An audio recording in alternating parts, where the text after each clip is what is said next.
사랑하는 형제자매 여러분, 오늘 우리는 신앙인의 삶의 본질에 관한 깊은 여정으로 여러분을 초대합니다.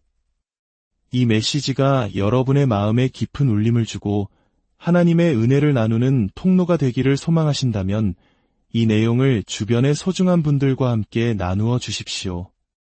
여러분의 구독과 공유는 더 많은 영혼에게 이 귀한 말씀을 전하는 데 큰 힘이 됩니다.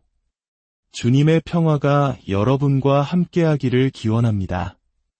오늘 우리가 함께 나눌 이야기는 마음의 초자연적인 변화에 관한 것입니다. 잠시 하던 일을 멈추시고 온전히 마음을 열어 이 말씀에 귀 기울여 주시길 바랍니다. 지금 우리가 살고 있는 세상은 어떤 모습입니까? 그리고 오늘날 교회는 어떤 상태에 놓여 있습니까? 우리는 하나님께서 모든 것을 흔드시는 시대에 살고 있습니다. 선한 것이 악하다 불리고 악한 것이 선하다 칭송받는 혼란의 시대입니다. 진리를 외치는 것이 더 이상 대중의 인기를 얻지 못하는 시대입니다. 많은 곳에서 변화를 요구하는 복음 대신 현실에 안주하게 만드는 복음이 선포되고 있습니다. 사람들의 마음을 불편하게 하고 싶지 않다는 이유 때문입니다. 십자가의 복음 대신 자기계발서와 같은 위로의 메시지만이 울려 퍼집니다. 물론 저도 하나님의 은혜를 굳게 믿습니다. 하지만 오늘날 일부에서 이야기하는 은혜는 본질이 변질되었습니다. 성품의 변화를 요구하지 않는 값싼 은혜가 되었습니다. 예수 그리스도의 보혈과 성령의 능력 없이 그저 인간적인 위로와 격려만 남은 복음이 전파되고 있습니다. 이것은 공허한 경건의 모양은 있으나 삶을 변화시키는 경건의 능력은 부인하는 것과 같습니다. 그저 편하게 오셔서 원하는 대로 살아가십시오. 아무것도 바꿀 필요가 없습니다. 라고 말하는 듯합니다. 하지만 하나님께서는 오늘 당신을 이곳으로 이끄셨습니다. 그리고 당신에게 변화를 요구하실 것입니다. 더 이상 똑같은 모습으로 예배에 참석하고 집에 돌아가서는 여전히 배우자에게 상처를 주는 삶을 반복할 수는 없습니다. 많은 사람들이 교회에서 감동을 받고 은혜를 체험하지만 진정으로 변화되지는 않습니다. 오늘 이 자리에 있는 그리고 이 말씀을 듣고 있는 우리 안에는 크게 세 종류의 사람이 있을 것입니다. 첫째는 현실에 안주하는 사람들입니다. 둘째는 하나님께 많은 축복을 받아 모든 것이 풍족하지만 이제 더 이상 배울 것이 없다는 교만한 생각에 사로잡힌 사람들입니다. 큰 교회를 이루고 성공적인 사업을 일구었기에 스스로 완성되었다고 착각하는 것입니다. 만약 당신이 이런 생각을 가지고 있다면 당신은 실패하기 직전에 가장 위험한 상태에 있다는 것을 알아야 합니다. 우리 중 누구도 완성에 이르지 못했습니다. 우리의 목표는 오직 그리스도를 닮아가는 것이기 때문입니다. 우리는 모두 변화되어가는 과정 속에 있습니다. 현실에 안주하고 정체되어 있다면 그것은 발전도 성장도 없는 상태를 의미합니다. 기독교 신앙의 핵심, 그 본질은 바로 변화, 곧 마음의 변화입니다. 만약 당신의 마음이 변하고 있지 않다면 당신의 신앙에 심각한 문제가 있다는 신호입니다. 모든 방법을 다 써봤지만 여전히 제자리에 머물러 있다면 당신에게는 변화가 절실히 필요합니다. 당신의 모든 노력이 소진되었음에도 불구하고 삶이 나아지지 않는다면 근본적인 변화가 시급한 때입니다. 로마서 12장 1절과 2절 말씀을 함께 보겠습니다. 그러므로 형제들아 내가 하나님의 모든 자비하심으로 너희를 권하노니 너희 몸을 하나님이 기뻐하시는 거룩한 산제물로 드리라. 이는 너희가 드릴 영적 예배니라. 너희는 이 세대를 본받지 말고 오직 마음을 새롭게 함으로 변화를 받아 하나님의 선하시고 기뻐하시고 온전하신 뜻이 무엇인지 분별하도록 하라. 여기서 이 세대를 본받는다는 것, 즉 안주한다는 것은 무슨 의미일까요? 그것은 세상의 가치관과 어둠의 왕국에 동의하고 순응하며 살아간다는 뜻입니다. 성경은 단 한 번도 하나님의 나라에 안주하라고 말하지 않습니다. 항상 어둠의 왕국, 즉 세상에 안주하는 것을 경계하라고 말씀합니다. 많은 사람들이 우울함에 안주합니다. 가난에 안주합니다. 25년 동안 교인 100명을 넘지 못하는 현실에 안주합니다. 당신이 안주하는 그 순간 당신의 삶은 정체되고 모든 성장은 멈춥니다. 당신의 가정에서, 사업에서, 그리고 영적인 삶에서 아무런 진전이 없다면 그 원인은 바로 안주하려는 마음 때문입니다. 반면 성경이 말하는 변화는 전혀 다른 이야기입니다. 이 안주하려는 마음은 우리 신앙인들이 맞서 싸워야 할 가장 강력한 적 중 하나입니다. 다시 한번 세 부류의 사람들을 정리해 봅시다. 첫째, 우울함과 절망 속에 정체되어 있는 사람들.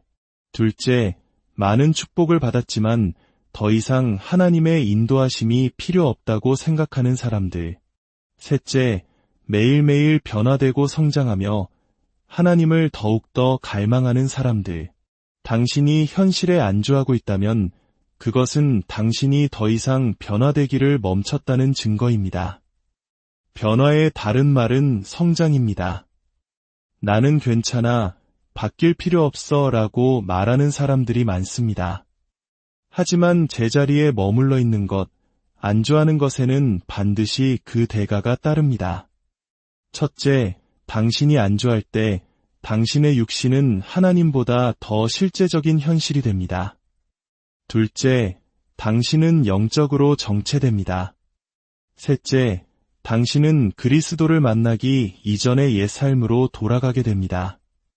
넷째, 당신은 영적인 메마름을 경험하게 됩니다. 안주하는 모든 사람은 영적으로 말라 있습니다. 다섯째, 당신은 종교적인 사람이 됩니다. 겉으로는 찬양하고 춤추고 헌금하지만 내면에는 아무런 변화가 없는 상태. 이것이 바로 종교인의 모습입니다. 여섯째, 당신은 영향력 없는 사람이 됩니다. 당신이 변화할 때 사람들은 당신의 내면에서 일어나는 변화를 겉으로 보게 되지만 변화가 멈추면 당신은 누구의 눈에도 띄지 않는 무의미한 존재가 됩니다. 일곱째, 변화가 멈추면 당신은 다시 사탄의 노예가 되어 그의 성품을 드러내기 시작합니다. 여덟째, 안주하는 상태에서는 당신의 삶과 가정, 사업을 향한 하나님의 뜻을 결코 알 수 없습니다. 아홉째, 안주하는 사람은 하나님이 주신 축복을 지키지 못합니다. 재정적인 축복을 받아도 금세 잃어버리고 병 고침의 은혜를 받아도 다시 병에 걸립니다. 왜냐하면 변화되기를 멈추었기 때문입니다. 어떤 이들은 죄에 안주하고 용서하지 못하는 마음에 안주합니다. 당신이 어떤 것에 안주하면 당신 자신이 바로 그것이 되어버립니다.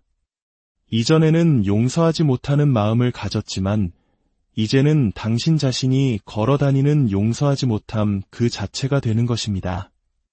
하나님은 움직이지 않고 변화하지 않는 것에는 함께하시지 않습니다. 고린도후서 3장 18절은 이렇게 말씀합니다.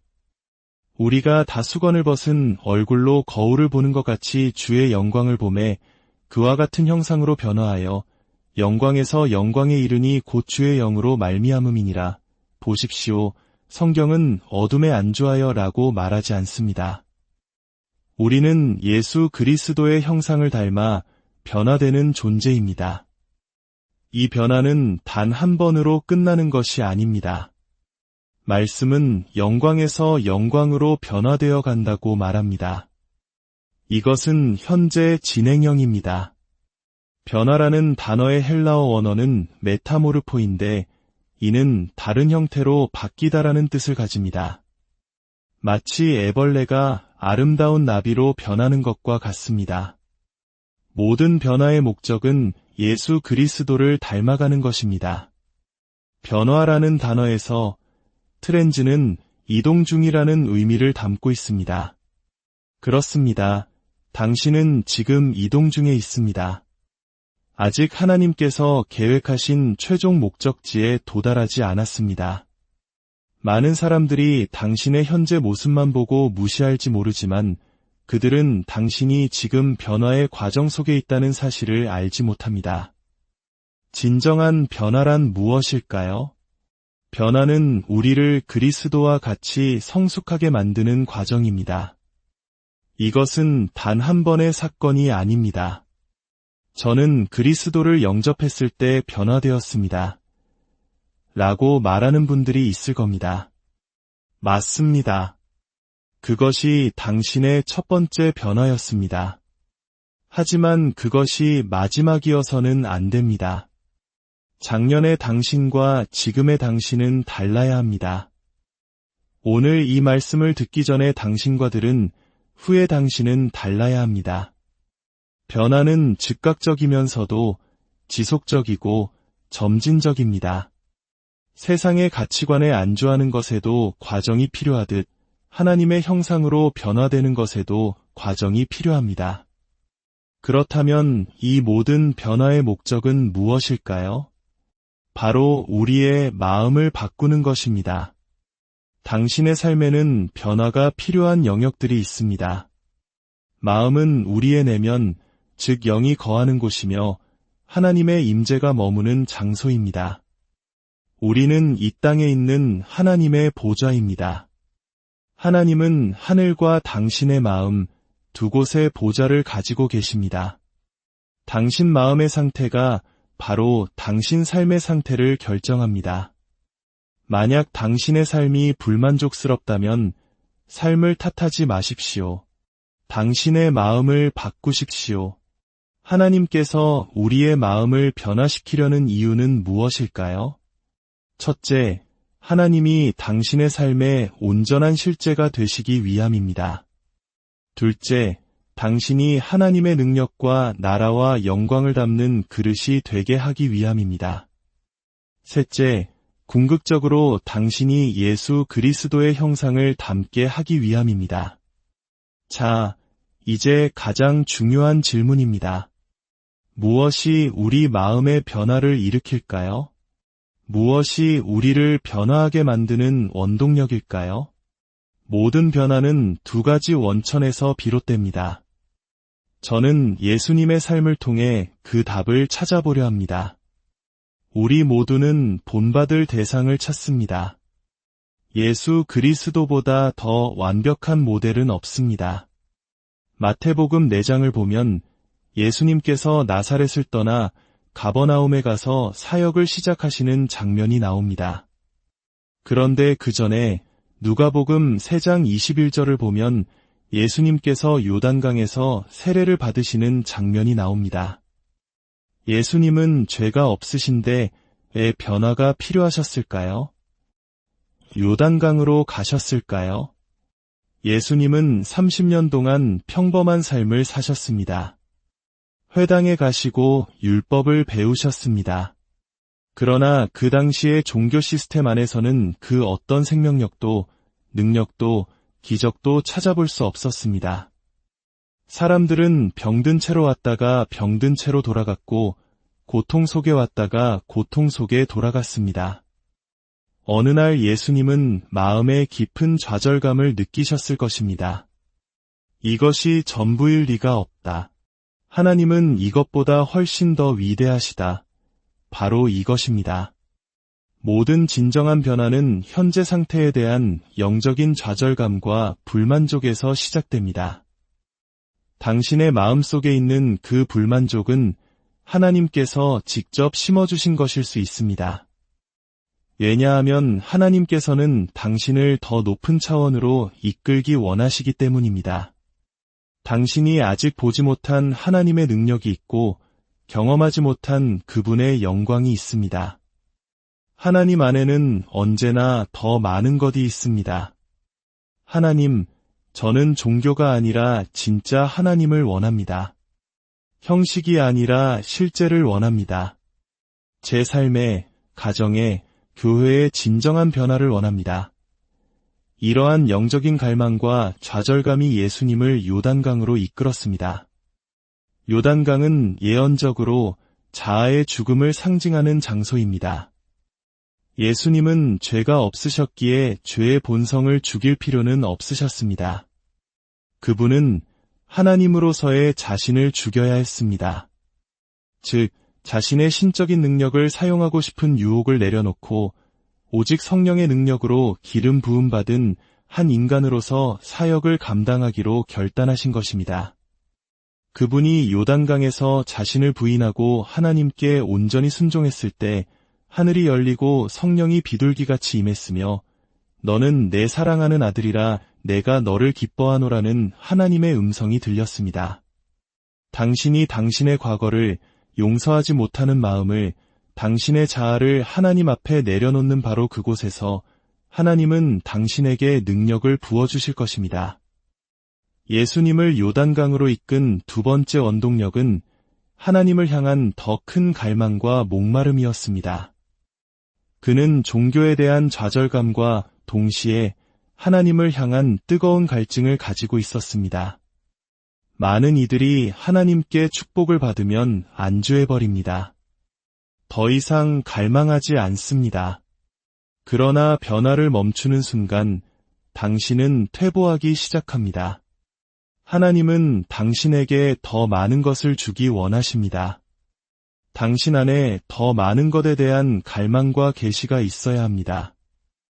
예수님의 삶에서 나타난 두 번째 중요한 변화의 장소는 변화산이었습니다. 이미 수많은 기적을 행하시고 놀라운 사역을 펼치고 계셨지만 예수님은 또 다른 차원의 변화가 필요했습니다. 변화산에서 세 가지 놀라운 일이 일어났습니다. 첫째, 그분 안에 있던 신성의 영광이 밖으로 터져나왔습니다. 모든 변화는 밖에서 시작되기 전에 반드시 안에서 먼저 일어나야 합니다.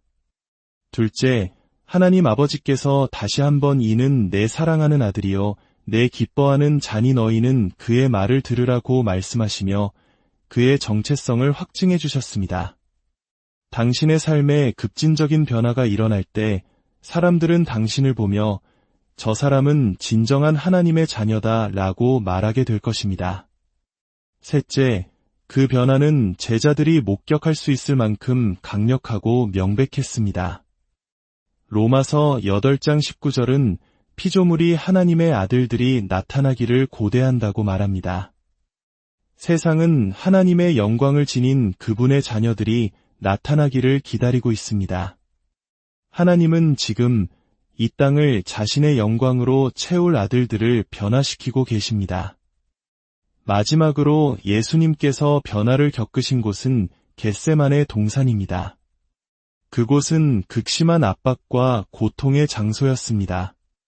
혹시 지금 당신이 삶의 여러 압박 속에서 고통받고 있다면 그곳이 바로 당신의 겟세마네일 수 있습니다. 그렇다면 우리는 어떻게 변화할 수 있을까요? 인간은 자신의 힘과 노력만으로는 결코 변할 수 없습니다. 오직 하나님과의 초자연적인 만남을 통해서만 변화가 가능합니다.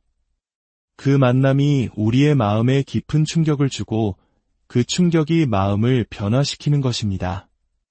만남이 없으면 변화도 없습니다. 하나님과의 만남은 우리가 간절히 찾고 구할 때 일어나기도 하고 때로는 하나님의 주권적인 뜻에 따라 예기치 않게 찾아오기도 합니다. 중요한 것은 그 어떤 단단한 마음이라도 그분의 임재 앞에서는 녹아내리고 변화된다는 사실입니다. 성령께서 지금 이곳에 임재하고 계십니다. 당신이 진정으로 변화를 갈망한다면 당신은 그분의 임재를 느껴야 합니다. 어떤 분들은 요단강에 서 있을 것입니다. 당신의 자아, 교만, 상처, 옛 습관을 내려놓아야 합니다. 죽어야 합니다. 그래야 성령과의 깊은 만남을 가질 수 있습니다. 어떤 분들은 변화산의 영광을 사모하고 있을 것입니다. 당신의 정체성이 하나님의 자녀로서 온전히 드러나기를 갈망하십시오. 또 어떤 분들은 겟세마네의 압박 속에서 신음하고 있을 것입니다. 그곳에서 온전히 굴복하고 하나님의 뜻을 구하십시오. 사랑하는 여러분, 변화의 과정은 당신이 종교적인 형식에 얼마나 익숙한지가 아니라 하나님을 향해 얼마나 좌절하고 또 얼마나 목마른지에 달려 있습니다. 저는 하나님의 은혜로 수많은 기적을 보았습니다. 눈먼 자가 보고 죽은 자가 살아나는 것을 보았습니다. 수백만 달러의 헌금이 모여 하나님의 집을 짓는 것을 보았습니다. 하나님의 영광이 예배당을 가득 채우는 것을 보았습니다. 하지만 저는 여전히 만족하지 않습니다. 안주하지 않습니다. 저는 더 많은 것을 원합니다. 더 깊은 영광을, 더 큰 능력을, 더 위대한 하나님의 역사를 갈망합니다. 당신은 어떻습니까? 지금의 축복에 만족하며 멈춰 서 있습니까? 하나님께서는 당신이 아직 보지 못한 차원이 있다고 말씀하십니다. 당신이 아직 경험하지 못한 영광이 있다고 하십니다. 이제 눈을 감고 두 손을 들어주십시오. 당신을 가로막는 것이 무엇입니까? 당신을 노예로 만드는 것은 무엇이 편안함에 안주하려는 마음입니까? 예수님, 저에게 변화를 주십시오 라고 부르짖으십시오. 하나님의 임재 없이는 변화할 수 없습니다. 그리고 그분의 임재는 바로 지금 여기에 있습니다. 입을 열어 하나님을 찬양하고 경배하십시오. 희생 없이는 하늘 문이 열리지 않습니다. 당신의 찬양이, 당신의 경배가 하늘 문을 여는 희생 제물입니다. 하나님 아버지, 지금 이 말씀을 듣는 모든 심령 가운데 찾아가 주시옵소서.